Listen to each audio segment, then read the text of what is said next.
Assalamualaikum warahmatullahi wabarakatuh. Bismillahirrahmanirrahim. Bersyukur kita kepada Allah Subhanahu wa Ta'ala. Bersalawat kita kepada makhluk yang sangat mulia yang diciptakan oleh Allah Subhanahu wa Ta'ala, yang dimana oleh karena kemuliaan beliau, andaikan lautan dijadikan sebagai tinta, pohon-pohon dijadikan sebagai pena, digunakan untuk melukiskan kemuliaan beliau, maka tidak akan pernah cukup untuk melukiskan kemuliaan beliau, karena begitu mulianya beliau di sisi Allah Subhanahu wa Ta'ala. Bahkan sendal beliau pun lebih mulia daripada dunia dan seluruh isinya, karena sendal beliau pun telah berjumpa dengan Allah Subhanahu wa Ta'ala di Sidratul Muntaha. Siapakah dia? Tidak lain tidak bukan dialah Rasulullah, baginda Nabi besar Muhammad sallallahu alaihi wasallam. Alhamdulillah, alhamdulillahirabbil alamin. Wassalatu wassalamu ala asrafil anbiya'i wal mursalin, sayyidina wa maulana Muhammadin wa ala alihi wa ashabihil mujahidin tahirin. Amma ba'd. Saudara-saudaraku yang dimuliakan oleh Allah Subhanahu wa Ta'ala, seorang Yahudi yang merindukan Rasulullah. Kisah seorang Yahudi yang merindukan Rasulullah, baginda Nabi besar Muhammad sallallahu alaihi wasallam. Dan inilah yang akan kita bicarakan pada pertemuan kali ini. Saudara-saudaraku yang dimuliakan oleh Allah Subhanahu wa Ta'ala, hari Sabat atau hari Sabtu saat ini, saudara-saudara, adalah hari besar di mana para pengikuti ajaran Nabi Musa alaihissalam pada masa Nabi Shallallahu alaihi wasallam dikenal sebagai kaum Yahudi, dilarang melakukan aktivitas apapun kecuali untuk beribadah, berzikir atau mempelajari kitab Taurat. Suatu ketika, seorang lelaki Yahudi yang tinggal di Syam mengisi hari Sabatnya untuk mempelajari kitab Taurat, saudara-saudara. Ia menemukan dalam Taurat tersebut ayat-ayat yang menyebutkan tentang sifat dan keadaan Nabi baginda Nabi besar Muhammad sallallahu alaihi wasallam. Nabi yang diramalkan akan turun sebagai penutup para nabi-nabi. Sebanyak 4 halaman. Ia segera memotong 4 halaman Taurat tersebut dan membakarnya. Na'udzubillahi min zalik. Saat itu memang Nabi sallallahu alaihi wasallam, baginda Nabi besar Muhammad sallallahu alaihi wasallam, telah diutus dan telah tinggal di Madinah, saudara-saudara. Sementara itu beberapa orang pemuka dan pendeta Yahudi melakukan indoktrinasi kepada jamaahnya bahwa baginda Nabi besar Muhammad sallallahu alaihi wasallam adalah seorang pendusta. Na'udzubillahi min zalik. Jika ditemukan sifat dan cerita tentang dirinya dalam Taurat, mereka harus memotong dan membakarnya karena itu merupakan ayat-ayat tambahan dalam Taurat yang tidak benar, saudara-saudara. Na'udzubillahi min zalik.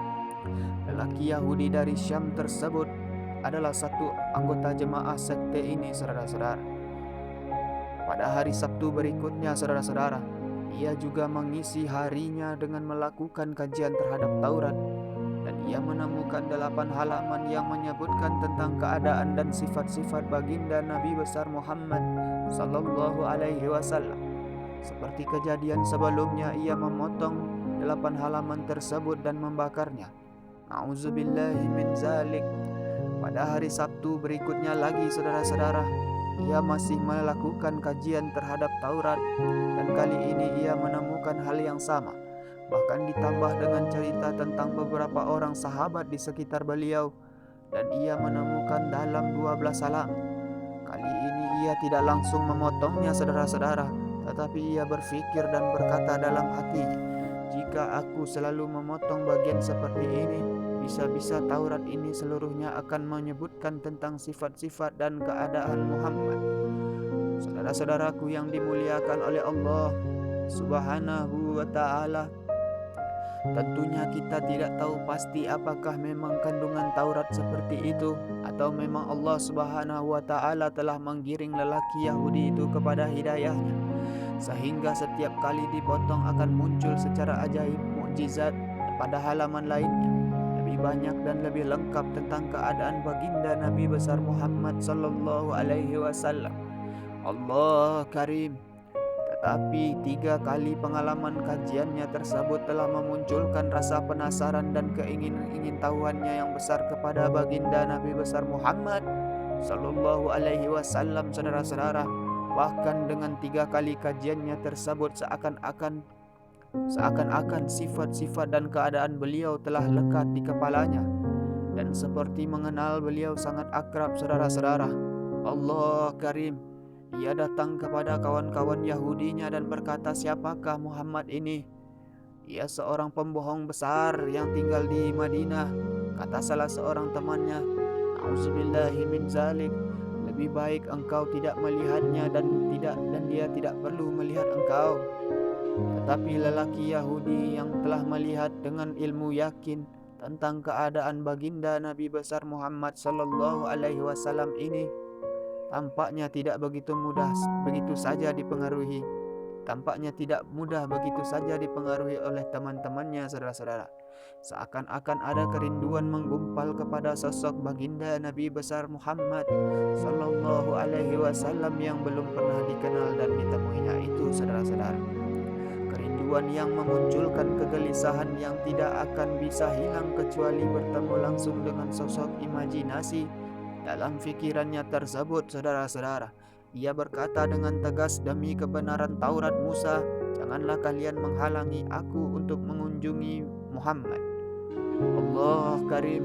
Saudara-saudaraku yang dimuliakan oleh Allah Subhanahu wa taala, dengan tekad yang begitu kuat, teman-temannya itu tak mampu lagi menghalangi langkahnya untuk bertemu dengan baginda Nabi besar Muhammad sallallahu alaihi wasallam di Madinah, saudara-saudara. Lelaki Yahudi ini mempersiapkan kendaraan dan perbekalannya dan langsung memacunya mengarungi padang pasir tanpa menunda-nundanya lagi. Beberapa hari berjalan, siang dan malam terus saja berjalan hingga akhirnya ia memasuki kota Madinah, saudara-saudara. Orang pertama yang bertemu dengannya adalah sahabat Salman Al-Farisi. Karena Salman berwajah tampan dan mirip gambaran yang diperolehnya dalam Taurat, ia berkata, "Apakah engkau Muhammad?" Salman tidak segera menjawab, bahkan segera saja ia menangis mendapat pertanyaan tersebut, saudara-saudara, sehingga membuat lelaki Yahudi ini terheran-heran, saudara-saudara. Kemudian Salman berkata, "Saya adalah pesuruhnya." Saudara-saudaraku yang dimuliakan oleh Allah Subhanahu wa taala, memang hari itu telah 3 hari baginda Nabi besar Muhammad sallallahu alaihi wasallam wafat dan jenazah beliau baru dimakamkan kemarin malamnya, saudara-saudara. Sehingga pertanyaan seperti itu mengingatkannya kepada beliau dan membuat Salman menangis. Kemudian lelaki Yahudi itu berkata, "Di manakah Muhammad?" Salman berpikir cepat, saudara-saudara. Kalau ia berkata jujur bahwa baginda Nabi besar Muhammad sallallahu alaihi wasallam telah wafat, mungkin lelaki ini akan pulang. Tetapi kalau ia berkata masih hidup, maka ia berbohong.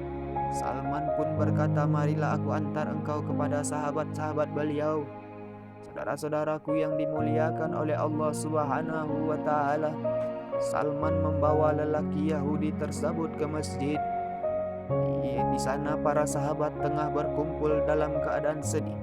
Tiba-tiba ketika tiba di pintu masjid, lelaki Yahudi ini berseru agak keras, saudara-saudara, "Assalamualaikum ya Muhammad."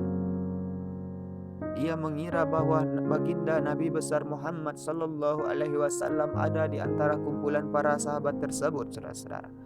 Tetapi sekali lagi ia melihat reaksi yang mengherankan. Beberapa orang pecah tangisnya, beberapa yang lainnya makin sesenggukan dan kesedihan makin meliputi wajah-wajah mereka, saudara-saudara. Salah seorang sahabat berkata, "Wahai orang asing, siapakah engkau ini? Sungguh engkau telah memperbarui luka hati kami. Apakah kamu belum tahu bahwa beliau telah wafat 3 hari yang lalu?" Auzubillahi min zalik. Saudara-saudaraku yang dimuliakan oleh Allah Subhanahu wa Ta'ala, ketika lelaki Yahudi tersebut berteriak penuh kesedihan, "Betapa sedih hariku, betapa sia-sia perjalananku. Aduhai, andai saja ibuku tidak pernah melahirkan aku, andai saja aku tidak pernah membaca Taurat dan mengkajinya, andai saja dalam membaca dan mengkaji Taurat aku tidak pernah menemukan ayat-ayat yang menyebutkan sifat-sifat dan keadaannya. Andai saja aku bertemu dengannya setelah aku menemukan ayat-ayat Taurat tersebut, tentu tidak akan sesedih ini keadaanku." Saudara-saudaraku yang dimuliakan oleh Allah Subhanahu wa Ta'ala, lelaki Yahudi tersebut menangis terseduh-seduh, tenggelam dalam kesedihannya sendiri. Seakan teringat sesuatu, tiba-tiba ia berkata, "Apakah Ali berada di sini ketika ia bisa menyebutkan sifat-sifatnya kepadaku?" "Ada," kata Ali bin Abi Thalib sambil mendekat kepada lelaki Yahudi tersebut, saudara-saudara. "Aku menemukan namamu dalam kitab Taurat bersama Muhammad. Tolong engkau ceritakan padaku ciri-ciri beliau." Ali bin Abi Thalib berkata, saudara-saudara, Rasulullah Shallallahu Alaihi Wasallam itu tidak tinggi dan tidak pendek. Kepalanya bulat, dahinya lebar, kedua matanya tajam, kedua alisnya tebal. Bila beliau tertawa, keluar cahaya dari sela-sela giginya. Dadanya berbulu, telapak tangannya berisi, telapak kakinya cekung, lebar langkahnya, dan di antara dua belikat beliau ada tanda khatamun nubuwah. Saudara-saudaraku yang dimuliakan oleh Allah Subhanahu wa Ta'ala, "Engkau benar wahai Ali," kata lelaki Yahudi tersebut.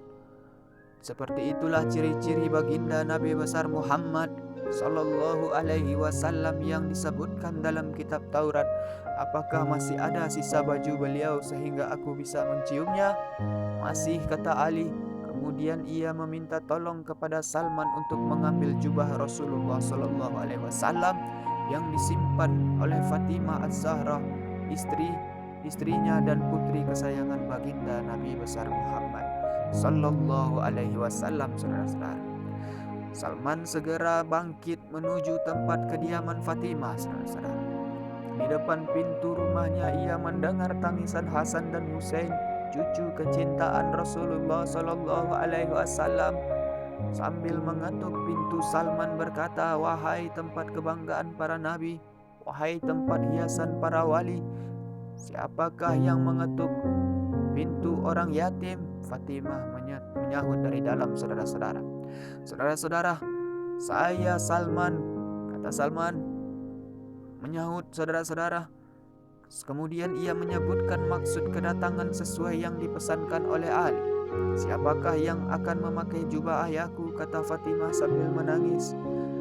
Salman menceritakan peristiwa berkaitan dengan lelaki Yahudi tersebut.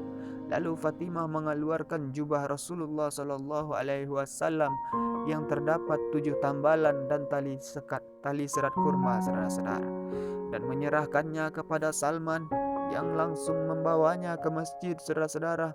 Setelah menerima jubah tersebut dari Salman, Ali menciumnya diiringi haru dan tangis hingga sembab matanya, saudara-saudara. Jubah Rasulullah Sallallahu Alaihi Wasallam tersebut beredar dari satu sahabat ke sahabat lainnya yang hadir, saudara-saudara. Mereka menciumnya dan banyak yang menangis karena haru dan rindu kepada baginda Nabi besar Muhammad Sallallahu Alaihi Wasallam, saudara-saudara. Dan terakhir jatuh ke tangan lelaki Yahudi tersebut. Lelaki Yahudi ini mencium dan mendekap erat jubah baginda Nabi besar Muhammad Sallallahu Alaihi Wasallam dan berkata, "Betapa harumnya jubah ini." Dengan tetap mendekap jubah tersebut, saudara-saudara, lelaki Yahudi ini mendekat ke makam Rasulullah baginda Nabi besar Muhammad Sallallahu Alaihi Wasallam, saudara-saudara.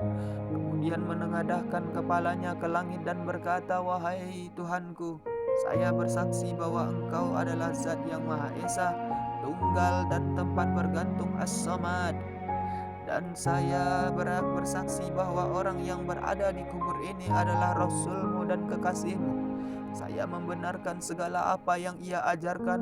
Wahai Allah, jika Engkau menerima keislamanku, maka cabutlah nyawaku sekarang juga." Tak lama kemudian lelaki Yahudi tersebut terkulai jatuh dan meninggal dunia, saudara-saudara. Ali dan para sahabatnya lainnya ikut terharu dan sedih melihat keadaan si Yahudi tersebut, saudara-saudara. Mereka segera memandikan dan mengurus jenazah lelaki Yahudi tersebut yang telah menjadi muslim tersebut, saudara-saudara, dan memakamkannya di Baqi, saudara-saudara. Lelaki Yahudi ini bukan termasuk sahabat baginda Nabi besar Muhammad Sallallahu Alaihi Wasallam. Bahkan dalam keislamannya tersebut belum satupun salat dan atau kefarduan lain yang dilakukannya. Tetapi kecintaan dan kerinduannya kepada baginda Nabi besar Muhammad Sallallahu Alaihi Wasallam membuatnya pantas kalau ia dimakamkan di Baqi, saudara-saudara, disandingkan dengan para sahabat beliau lainnya. Allah Karim, saudara-saudaraku yang dimuliakan oleh Allah Subhanahu wa Ta'ala. Mungkin hanya itulah yang bisa kita bicarakan pada pertemuan kali ini. Mudah-mudahan ada manfaatnya. Terima kasih atas segala perhatian saudara. Mohon maaf atas segala kekurangan. Usikum wa nafsi bitaqwallah. Wassalamualaikum warahmatullahi wabarakatuh.